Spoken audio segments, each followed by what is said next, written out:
নমস্কার, আমি সৈফুল ইসলাম। আমার চ্যানেল বিজনেস কোচ সৈফুলের সকলকে স্বাগতম জানাই। তো আজকে যে ভিডিওটি বেসিক্যালি বানানো হয়েছে সেটা হলো যে আমাদের সকলের জানা কোম্পানি বাজাজ বাজাজ যে কোম্পানিটা আছে সেটার কিন্তু শেয়ার প্রাইস খুবই একটা ভালো রকমভাবে ইনক্রিজ হয়েছে, ঠিক আছে, বেড়েছে। তো ভিডিও শুরু করার প্রথমে আপনাদের কাছে রিকোয়েস্ট, যারা এখনও চ্যানেলটা সাবস্ক্রাইব করেননি চ্যানেলটা প্লিজ সাবস্ক্রাইব করে দেবেন, বিকজ আপনারও একটা সাবস্ক্রাইবার আপনার কাছে মূল্যবান না হলেও আমার কাছে অত্যন্ত মূল্যবান। চলুন ভিডিও শুরু করছি। তো অ্যাকচুয়ালি বেসিক্যালি দেখা যেতে পারে এখনকার দিনে মার্কেটে মানুষ কিন্তু শেয়ার মার্কেট, ক্রিপ্টো মার্কেট থেকে শুরু করে ইনভেস্টের পরিমাণটা কিন্তু কন্টিনিউ বাড়াতে চলেছে বা বাড়িয়েই চলেছে দীর্ঘদিন ধরে, ঠিক আছে। তো কেন বাড়ায়, এখানে যে বাড়ানোর যে মানে এই কারণেই শেয়ার মার্কেটের যে ইনভেস্টমেন্টের যে বাড়ানোর যে তাগিদ বা বাড়ানোর যে আগ্রহ সেটা এই কারণেই বাড়ছে যে এখানে কিন্তু আপনি প্রফিটটা কিন্তু হাই রকমের রিটার্ন করছেন। যদি আমরা বাজাজের কথা বলি, আজকের দিনে দাঁড়িয়ে এক একটা বাজাজের শেয়ার প্রাইসের দাম কত জানেন? এক একটা বাজাজের শেয়ার প্রাইসের দাম হচ্ছে 9,296 টাকা। তো কালকের যে প্রাইসটা ছিল, ঠিক আছে, আজকে তারিখ হচ্ছে 3 তারিখ জুলাই মাসের 3 তারিখ 2024 সাল। তো 2 তারিখ জুলাই মাসে প্রাইস যেটা ছিল তার থেকে 400 টাকা প্লাস 400 ইনক্রিজ হয়েছে, মানে কি বেড়েছে। তার মানে আপনি যদি বাজাজের শেয়ার কালকে কিনে রাখতে পারতেন, ঠিক আছে, কালকে যদি 1000 ইউনিট, 1000 না, মোটামুটি দশটা মাত্র 10 ইউনিটস কিনে রাখতে পারতেন, মাত্র 10টা ইউনিট কিনে রাখতে পারতেন, তাহলে 10 ইন্টু 400 মানে ইজিক্যাল টু 4000 রুপিস, মানে 4000 রুপিস আপনার কিন্তু পয়সাটা এক্সট্রা হয়ে যেত।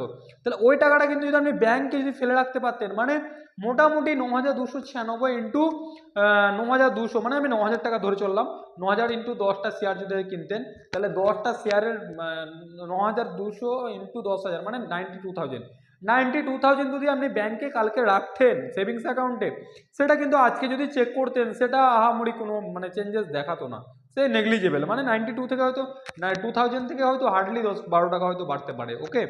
বাট সেই টাকাটা 9,200 টাকা যদি আপনি 10টা শেয়ার কিনে রাখতে পারতেন এবং সেই 10টা শেয়ার যদি কালকে কিনে রাখতে পারতেন, আজকেই বিক্রি করে দিতেন, তাহলে 10 ইন্টু 400 ইজিক্যাল টু 4,000 টাকা প্রফিট তো আপনার। চিন্তা করতে পেরেছেন শেয়ার মার্কেট কতটা প্রফিটেবল জায়গা। অনেকে বলে থাকে শেয়ার মার্কেট জুয়া, অনেকে মনে করে শেয়ার মার্কেট গ্যাম্বলিং, সাট্টা বাজার, ঠিক আছে। হর্ষদ মেহতা মুভি আপনারা সকলে দেখেছেন, সেখানে একটা স্ক্যাম হয়েছিল, বাট সেটা একটা অন্য লজিক, ঠিক আছে। কিন্তু দেখুন, শেয়ার মার্কেট এমন একটা মার্কেট, ঠিক আছে, যেখানে কিন্তু এই মুভমেন্টে দাঁড়িয়ে যদি দেখা যায় না, যারা যেসব ব্যক্তি শেয়ার মার্কেটে ইনভেস্ট করেছেন, অ্যাকর্ডিং টু স্টাডি পড়াশোনা করে আপনি ভুংচাংভাবে ইনভেস্ট করে দিলে হবে না। আগে ফান্ডামেন্টাল দেখতে হবে, কোম্পানিটা কিসের কোম্পানি, কোম্পানিটা গ্রোথ দিতে পারবে কিনা, কোম্পানিটার লোন আছে কিনা, কোম্পানিটার কত বুক সাইজ কত, ঠিক আছে, এভাবে দেখতে হবে। আপনি হঠাৎ করে কোনো একটা ভিন্টেজ, আর একটা ব্যাপার হচ্ছে ভিন্টেজ মানে কি, এজ এজ মানে কি কতদিন ধরে মার্কেটে কোম্পানিটা আছে। যদি হঠাৎ করে একটা কোম্পানি 2015 সালে এসছে, সরি 2020 সালে এসছে, 2-3 বছরের মধ্যে শেয়ার মার্কেটের শেয়ার ছাড়তে লেগেছে, বাট সেখানে আমরা ইনভেস্ট করতে সহজে আগ্রহ দেখাবো না। এই কারণে দেখাবো না, সেটা তো মাত্র বয়সই হয়েছে 2-3 বছর, জন্ম হয়েছে 2-3 বছর, কেন আমরা সেখানে ভুল করে ইনভেস্ট করবো? তো হ্যাঁ, এটা আমি বলে দিচ্ছি যে ইনভেস্ট করবো না তা নয়, আমাদেরকে স্টাডি করতে হবে। বারবার একটা কথা বলতে দিচ্ছি, আমাদের কিন্তু পড়াশোনা করতে হবে। তো আজকের ব্যাপারটা হচ্ছে Bajaj holding and investment. Bajaj holding and ইনভেস্টমেন্টের শেয়ার প্রাইস কিন্তু বেড়েছে, 400 টাকা ইনক্রিজ হয়েছে, তার মোটামুটি 4.50% ইনক্রিজ হয়েছে ওবি একদিনে, একদিনে ইনক্রিজ হয়েছে।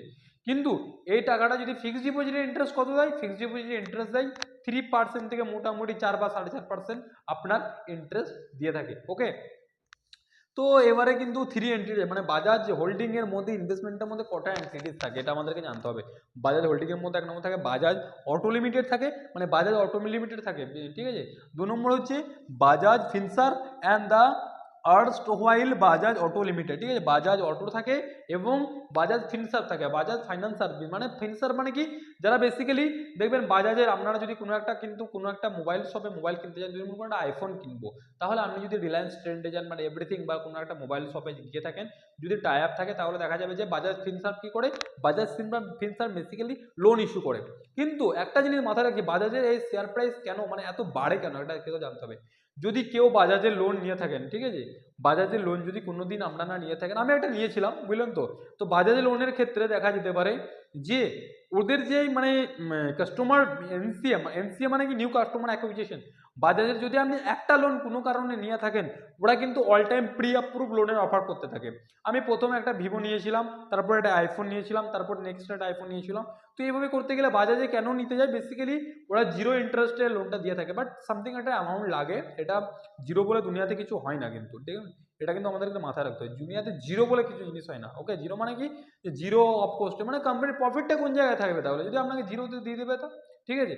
তো প্রথমে কি করে আপনার কাছে একটা সামথিং চার্জ কেটে নেয়, আপনার কাছে একটা প্রসেসিং ফি কেটে নেয়, মানে এভাবে, বা কার্ডের চার্জ করে। তো বাজাজ ফিনসার্ভের ক্ষেত্রে ওদের একটা জিনিস আমি দেখেছি, বা ওদের যে মানে অনেক বন্ধু বান্ধবদের মুখে শুনেছি, যে যদি আপনার লোন ডিলে হয়ে যায় কোনো কারণে পেমেন্ট করা, সেক্ষেত্রে ওদের রিকভারি এজেন্ট কিন্তু অনেক স্ট্রং। মানে ওরা কিন্তু আপনার লোনটা কন্টিনিউ, মানে মানে ওদের যে মানে ওদের চেনটা আছে, ওদের যে কন্টিনিউয়াস যে ফিনসার্ভিসের চেনটা আছে না, ওদের কিন্তু একটা প্লাস পয়েন্ট আছে, যে ওদের কিন্তু অ্যামাউন্ট কালেক্ট করার ক্ষমতাটা, রিকভারি ক্ষমতা খুবই বেশি। ওর জন্য কোম্পানি কিন্তু লসে থাকে না, এটা কিন্তু মাথায় রাখতে হবে। যেই কোম্পানি রিকভারি করতে পারবে না কাস্টমারের কাছ থেকে পয়সা, সেই কোম্পানি কিন্তু ডুবে যাবে, আমরাও বলে দিচ্ছি। যদি আমি আপনাকে আমার টাকা আপনাকে ধার দিয়ে দিলাম, আমি যদি, আপনার একটা ব্যালেন্স শিট আছে, মানে মোটামুটি আমার কাছে 1 লক্ষ টাকা আছে, আমি যদি আপনাকে যদি ধার দিয়ে দিলাম, আপনি যদি পয়সাটা আমাকে রিকভারি করে না দেন বা রিটার্ন না দেন, ঠিক আছে, তাহলে তো আমি লসে চলে যাবো। ওকে, ঠিক তেমনই বাজাজ ফিনসার্ভ যখন লোন ইস্যু করে থাকে, সেক্ষেত্রে রিকভারি জন্য অনেক স্ট্রং। ওই জন্য কোম্পানি কিন্তু ডুবে যায় না, কোম্পানি ডুবে যাওয়ার প্রবলতা কিন্তু নেই বললেই চলে। ওকে, তো বাজাজের আরও কতগুলো বডি আছে। 1 নম্বর হচ্ছে বাজাজ অটো আছে, বাজাজ ফিনসার্ভ আছে। ইনভেস্টমেন্ট ইন আদার গ্রুপ, মানে বাজাজ আর কোন কোন গ্রুপে ইনভেস্ট করে, ঠিক আছে। বাজাজ অটোতে ইনভেস্ট করে, বাজাজ ফিনসার্ভ ইনভেস্ট করে, বাজাজ আরও কিছু অর্গানাইজেশন আছে সেগুলো ইনভেস্ট করে। আমরা কিন্তু সেগুলো জানবো কি। 1 নম্বর হচ্ছে বাজাজ অটো হোল্ডিং লিমিটেড, 2 নম্বর মহারাষ্ট্র স্কুটার লিমিটেড। ওকে, অ্যাকচুয়ালি আমাদেরকে জানতে হবে বাজাজ কোন, মানে কোথা থেকে উৎপত্তি হয়েছিল। বাজাজের উৎপত্তি কিন্তু অ্যাকচুয়ালি মহারাষ্ট্র, মুম্বাই, ঠিক আছে, মুম্বাই, যেটা ইকোনমিক সিটি বলা হয়ে থাকে।